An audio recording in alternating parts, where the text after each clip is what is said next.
at this fraction. This fraction is 5/4. Some people call this an improper fraction. Other people call this a fraction that is greater than 1.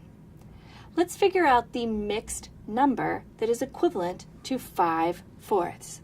If I bring in my whole, I can see that 4/4 is equivalent to 1.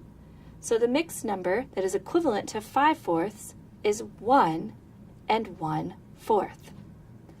Now I can also do a problem like that using the set model of fractions. It's a little bit different, but it explains the concepts the same. So I have a fraction 5/4. That means I have a group with 4, and then I have another group that has one of 4 pieces shown. So here I have 5/4.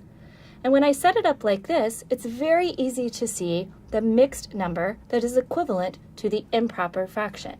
So 5/4 is equivalent to 1 and 1/4.